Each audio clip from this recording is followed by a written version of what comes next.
नमस्कार विद्यार्थी मित्रांनो, आज मी इयत्ता 12वीच्या पुस्तकातील पोएट्री सेक्शन घेत आहे. त्यातली पोयम 2.2 इंडियन वीवर्स ही पोयम घेणार आहे. या पोयमची पोएटेस आहे सरोजिनी नायडू.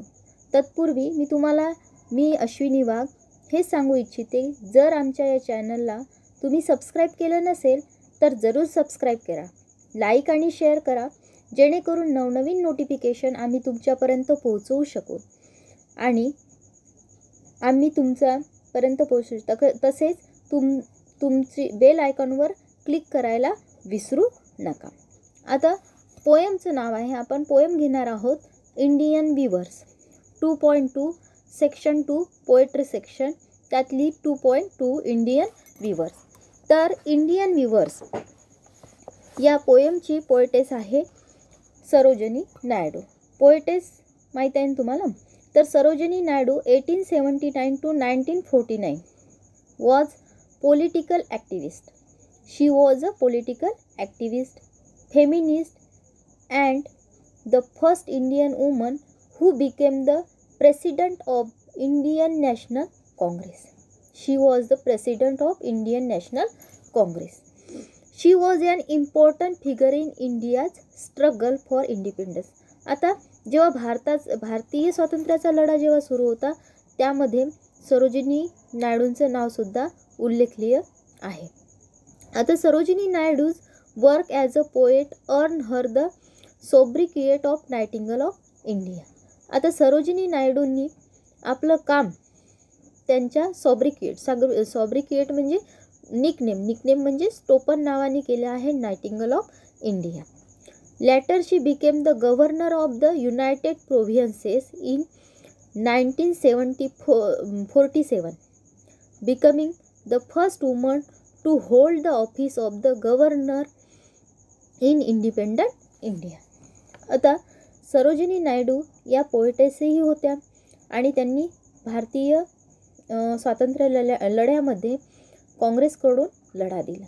आता Indian weavers is a short poem where the poet talks about 3 types of garment that the weavers view are 3 particular times of a day. आता सरोजिनी नायडूंनी या पोयममध्ये हे सांगितलेलं आहे की इंडियन वीवर्स म्हणजे भारतीय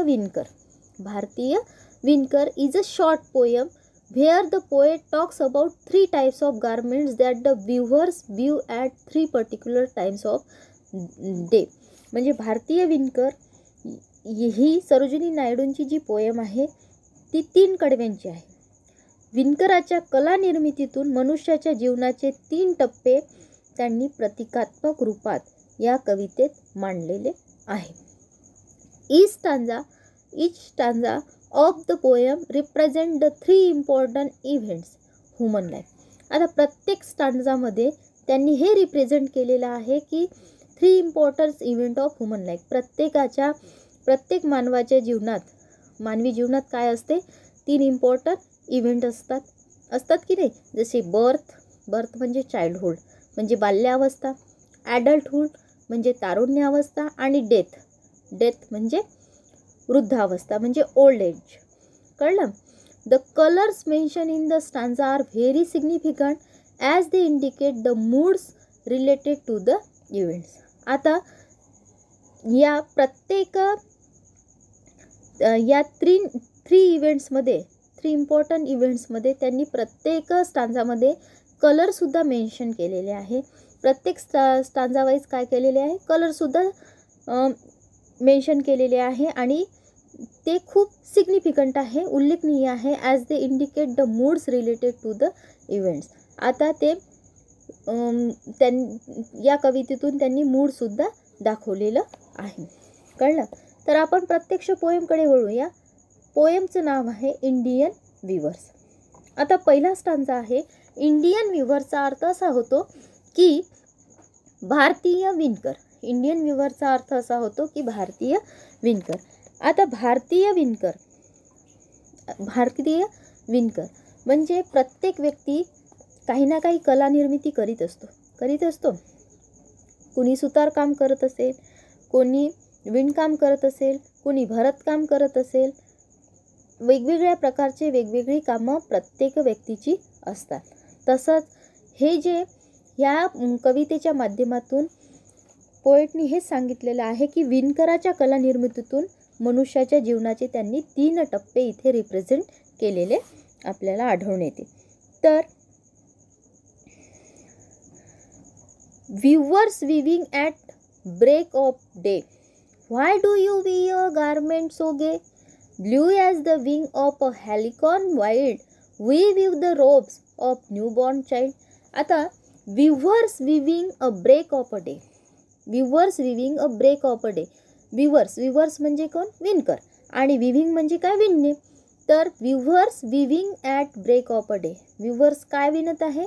म्हणजे weavers weaving, weavers म्हणजे हा विणकर विणकाम करत आहे at break of a day, at break of म्हणजे दिवस उजाडण्याच्या आधीच हा काय करत आहे? विणकाम करत आहे. कोण? हा वीवर्स. कोण विणकाम करत आहे? वीवर्स. भल्या सकाळी ब्रेक ऑफ डे म्हणजे काय? भल्या सकाळी म्हणजे दिवसाची सुरुवात होण्याच्या अगोदरच हा वीवर्स काय करत आहे? विणकाम करत आहे. त्याला प्रश्न विचारल्यानंतर why do you weave a garment so gay, तू इतकं सुंदर वस्त्र कोणासाठी विणत आहे हा प्रश्न विचारल्यानंतर तर त्यावरती तो उत्तर देतो. कोण उत्तर देतो? तर हा विणकर उत्तर देतो.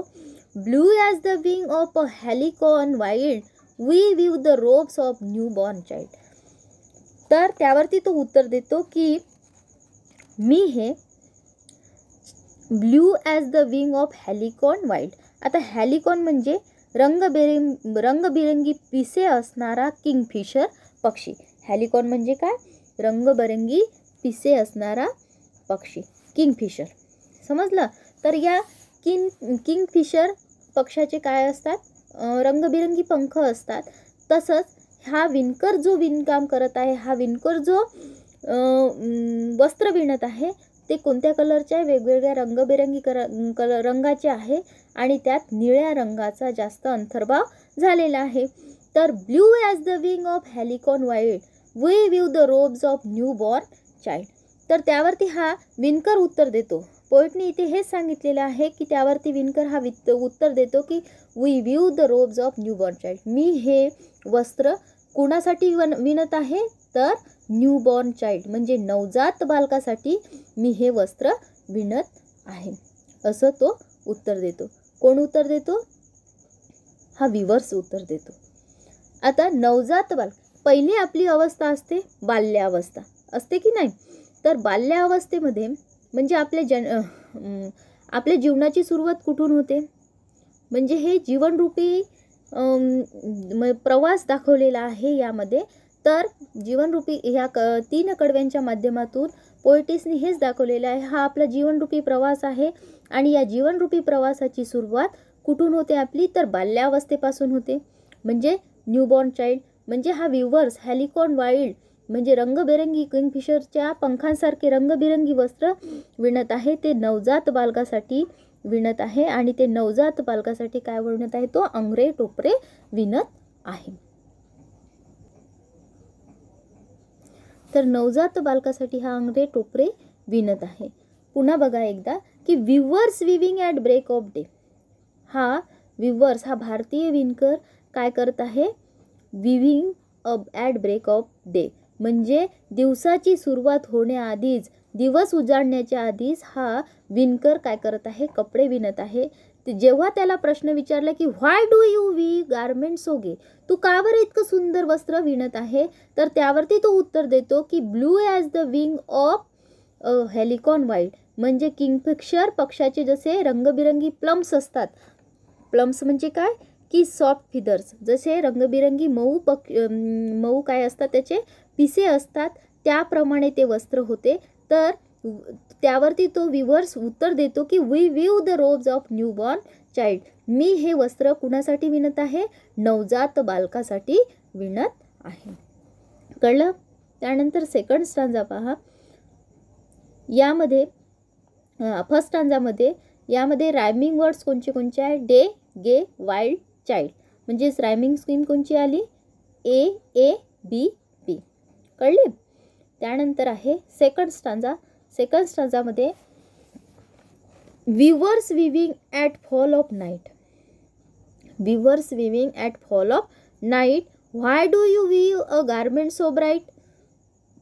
Like the plumes of peacock purple and green we weave the marriage veils of kin. आता weavers weaving at fall of night म्हणजे विवर्स पुन्हा पोएटेस सांगते की मला पुन्हा कोण दिसला? Weavers weaving at fall of night म्हणजे विवर संध्याकाळ होण्याच्या मार्गावर होते, म्हणजे दिवस मावळण्याच्या मार्गावर होता. तर मला कोण दिसला? विवर्स विविंग म्हणजे हा विणकर विणकाम करताना दिसला. केव्हा विणकाम करताना दिसला? तर संध्याकाळ होण्याच्या मार्गावर असताना मला तो विणकाम करताना दिसला. त्याला जेव्हा मी प्रश्न विचारला की why do you weave a garment so bright? तू का बरं इतके सुंदर चमकदार कपडे बनवत आहे? तू का बरं इतके सुंदर चमकदार कपडे बनवत आहे? तर त्यावरती तो उत्तर देतो like the plumes of peacock purple and green. आता ते कपडे कसे होते? प्लम्स म्हणजे सॉफ्ट फिदर्स म्हणजे मऊ पंख. तर like the plumes of peacock म्हणजे मोराचे जसे फिदर्स असतात, मऊ पंख असतात, त्या पंखाप्रमाणे पर्पल अँड ग्रीन रंगाचा we weave the marriage veils of queen. मी काय करत आहे? लग्नासाठी, राणीच्या लग्नासाठी काय विणत आहे? झगा विणत आहे, असं तो उत्तर देतो. कोण उत्तर देतो? हा विवर्स उत्तर देतो की weavers weaving at fall of night. Weavers weaving at fall of night रात्र होण्याच्या मार्गावर आहे, म्हणजे रात्र होण्याच्या मार्गावर आहे आणि संध्याकाळी विवर्स काय करत आहे? विणकाम करत आहे. आणि त्याला जेव्हा प्रश्न विचारला जातो की why do you weave a garment so bright? तू का बरं इतकं सुंदर वस्त्र बनवत आहे? इतकं चमकदार वस्त्र कुणासाठी बनवत आहे? का बरं बनवत आहे? तर त्यावरती हा विवर्स उत्तर देतो की like the plumes of peacock purple and green. हे मऊसर असं पिकॉकच्या पंखासारखं पर्पल आणि ग्रीन कलरचं मी वस्त्र कुणासाठी विणत आहे? We weave the marriage veils of a queen. We weave the marriage veils of a queen. मी कोणासाठी? त्या राणीसाठी हे वस्त्र विणत आहे, जिला कशासाठी? लग्नासाठी मी झगा बनवत आहे. कोणाच्या लग्नासाठी? त्या राणीच्या लग्नासाठी मी झगा बनवत आहे. आता ही सेकंड स्टेज सांगितली आहे जीवनातली. ही दुसरी अवस्था सांगितली आहे. आपली जीवनातली दुसरी अवस्था म्हणजे लग्न. पहिला असतो जन्म, तिसरं असते लग्न आणि दुसरं असते लग्न आणि तिसरं असते मृत्यू.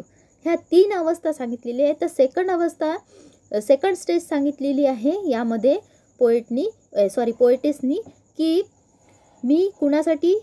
राणीच्या लग्नासाठी तिला झगा बनवून देत आहे आणि तो कोणत्या कलरचा आहे?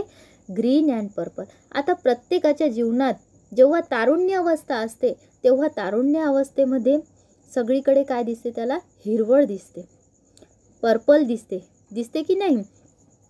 दिसते. आणि त्यामुळे सगळीकडे हिरवळ दिसत असताना ही जी स्टेज आहे ती आहे तारुण्य अवस्था. आता पहिल्या स्टांजामध्ये हे सांगितलेलं आहे ते म्हणजे ब्ल्यू. सगळीकडे निळं दिसत आहे म्हणजे ती झाली बाल्यावस्था. आता रंगही प्रतिकात्मक स्वरूपात मांडलेले आहे या कवितेमध्ये. त्यानंतर दुसरी जी स्टेज आहे ते म्हणजे तारुण्य अवस्था. तारुण्य अवस्थेत काय असते? मानवाचं लग्न होते आणि या लग्नाच्या स्टेजमध्ये त्यातलेही रंग प्रतिकात्मक स्वरूपात मांडलेले आहे. जसे रंग पर्पल अँड ग्रीन कलर हा काय आहे? तारुण्य अवस्थेचे प्रतीक आहे. आणि त्यानंतर तिसरा जो स्टांजा आहे, थर्ड जो स्टांजा आहे तो म्हणजे यानंतर तिसरा जो स्टांजा आहे त्यामध्ये weavers viewing Solomon and still. Viewing Solomon and still. Solomon म्हणजे गंभीर आणि स्टील म्हणजे शांत. आता विवर जेव्हा तिसऱ्या स्टांजामध्ये विविंग करत आहे म्हणजे विणकाम करत आहे, तो आता काय आहे? गंभीरपणे विणकाम करत आहे आणि शांत आहे. तर कारण त्याला प्रश्न विचारला, कोणाला प्रश्न विचारला, व्ह्यूअर्सला प्रश्न विचारला असता की what do you view in moonlight chill, या थंडगार अशा वातावरणामध्ये, मूनलाईट चिल म्हणजे या थंडगार वातावरणामध्ये तू काय विणत आहे. तर त्यावरती तो उत्तर देतो, white as a feather and white as a cloud, we weave a dead man's funeral shroud. मी काय करत आहे, white as a feather, feather म्हणजे पंखासारखं पांढरं, and white as a cloud, आणि पंखाप्रमाणे ढगांप्रमाणे पांढरं, we weave a dead man's funeral shroud. मी मेलेल्या माणसासाठी म्हणजे मरणाऱ्या माणसासाठी काय करत आहे, वस्त्र विणत आहे. आता रात्रीची वेळ आहे. Viewers viewing Solomon and still. रात्रीच्या शीतल चंद्रप्रकाशात विणकर काय करत आहे, गंभीरपणे मृत व्यक्तीसाठी, मृत फ्युनरल श्राऊड, डेड मॅन्स फ्युनरल श्राऊड म्हणजे मृत व्यक्तीसाठी शुभ्र धवल अशी प्रेत वस्त्रे विणत आहे. फ्युनरल श्राऊड म्हणजे काय की प्रेत वस्त्रे तो विणत आहे. श्राऊड म्हणजे कफन, प्रेत वस्त्रेस म्हणजे काय, कफन तो विणत आहे. आता ही जीवनातली कोणची स्टेज आहे, तिसरी अवस्था आहे. तर तिसरी अवस्था म्हणजे ओल्ड एज. ओल्ड एज म्हणजे मरण अवस्था असते, जन्म, लग्न आणि मृत्यू, या 3 अवस्था आहे. तर ही तिसरी अवस्था आहे. आणि या तिसऱ्या अवस्थेमध्ये आता प्रत्येक मरणाऱ्या माणसाच्या अंगावर पांढरे वस्त्र पांघरले जाते की नाही. तर म्हणूनच हा viewers viewing Solomon and still म्हणजे, तर रात्रीच्या शीतल चंद्रप्रकाशात तो गंभीरपणे, what do you view in moonlight chill, त्याला प्रश्न विचारला असता की तू रात्रीच्या चंद्रप्रकाशात, शीतल चंद्रप्रकाशात, मूनलाईट चिल म्हणजे काय, शीतल चंद्रप्रकाशात विणकर तू गंभीरपणे काय विणत आहे. तर असा प्रश्न विचारला असता त्यावरती तो उत्तर देतो की white as a feather and white as a cloud. मृत व्यक्तीसाठी मी काय करत आहे, व्हाईट ॲज अ फिदर म्हणजे पंखाप्रमाणे शुभ्र, आणि व्हाईट ॲज अ क्लाउड म्हणजे ढगांप्रमाणे शुभ्र मी काय करत आहे, we weave a dead man's funeral shroud. मी मृत व्यक्तीसाठी काय विणत आहे, शुभ्र धवल प्रेत वस्त्रे विणत आहे. असे म्हणजे मृत्यू जेव्हा होतो तेव्हा प्रतिकात्मक रंग कोणचा दाखवलेला आहे, पांढरा, आणि म्हणून तो पांढरे वस्त्र विणत आहे. आता पहिल्या स्टांजामध्ये तो निळे वस्त्र विणतो, मुलासाठी अंगडे टोपरे विणताना दिसतो. दुसऱ्या स्टांजामध्ये तो संध्याकाळी चमकदार मोरपिशी रंगाचा लग्नाचा पोशाख तयार करताना कवयित्रीला दिसतो. त्यानंतर तिसऱ्या स्टांजामध्ये रात्रीच्या शीतल चंद्रप्रकाशात विणकर गंभीरपणे मृत व्यक्तीसाठी शुभ्र धवल प्रेत वस्त्रे तयार करताना दिसतो. आता या 3ही स्टांजांमध्ये आपल्याला काय दाखवलेले आहे की दिवसाचे हे 3ही प्रहर म्हणजे बालपण, तारुण्य आणि वृद्धावस्था या जीवनाच्या 3 टप्प्यांचे प्रतीक आहे. दिवसाच्या प्रत्येक प्रहरात विणकर जीवनाच्या प्रत्येक टप्प्यासाठी आवश्यक असलेले कपडे तयार करताना दिसतो. आता प्रत्येक टप्प्यामध्ये जे आवश्यक कपडे आहेत ते तो विणताना दिसतो. म्हणजे बालपणामध्ये अंगडे टोपरे आवश्यक आहे तर तो अंगडे टोपरे विणताना दिसतो. त्यानंतर संध्याकाळी म्हणजे तारुण्य अवस्थेत लग्नाचे कपडे आवश्यक आहे म्हणजे तो लग्नाचे कपडे विणताना दिसतो. आणि तिसऱ्या प्रहरामध्ये मृत्यू अवस्था म्हणजे ओल्ड एज, तर त्या अवस्थेमध्ये तो पांढरे शुभ्र वस्त्र विणताना दिसतो. म्हणजे प्रत्येक प्रहरात विणकर जीवनाच्या प्रत्येक टप्प्यासाठी आवश्यक असलेले कपडे तयार करताना दिसतो. आता पहाटेच्या वेळी नव्या जन्मलेल्या बाळासाठी, रम्य सायंकाळी नववधूसाठी आणि अंधाऱ्या रात्रीच्या थंड प्रहरी मृत व्यक्तीसाठी, आणि यातला प्रत्येक रंग मनुष्याच्या जीवनातील प्रत्येक टप्प्याचे प्रतिनिधित्व करताना आपल्याला दिसतो. कळली पोयम? तर या पोयममध्ये आपल्याला रायमिंग वर्ड्स आणि रायमिंग स्कीमही लक्षात आली. खूपच इझी पोयम आहे. आता रायमिंग वर्ड्स आहे आधी सांगितले मी की रायमिंग वर्ड्स डे गे म्हणजेच पहिली ओळ दुसरीला राईम आहे म्हणजे ए आणि तिसरी ओळ चौथीला राईम आहे म्हणजे बी बी. कळलं. त्यानंतर दुसऱ्या स्टांजामध्ये तेच आहे नाईट ब्राईट. रायमिंग पेअर्स आहे नाईट ब्राईट म्हणजे रायमिंग स्कीम आहे ए ए आणि ग्रीन क्वीन तर बी बी. तिसरा स्टांजा आहे स्टील आणि चिल. तर या तिसऱ्याही स्टांजामध्ये स्टील चिल ए आणि क्लाउड श्राउड बी बी. कळली. तर ही सरोजिनी नायडूंनी लिहिलेली खूपच सुंदर पोयम आहे. आपल्या जीवनरूपी प्रवाहामध्ये म्हणजे प्रवासामध्ये आपण कसं कसं जगतो त्या आपल्या जीवनाचं पूर्ण सार या 3 कडव्यातून त्यांनी मांडलेलं आहे. तर ही पोयम तुम्हाला कळली असेल. यानंतरचं जे काही क्वेश्चन ॲन्सर असतील ते तुम्हाला मी नेक्स्ट व्हिडिओमध्ये दाखवेल. पण बेल आयकॉनला आणि सबस्क्राईब करायला विसरू नका अशी माझी विनंती आहे.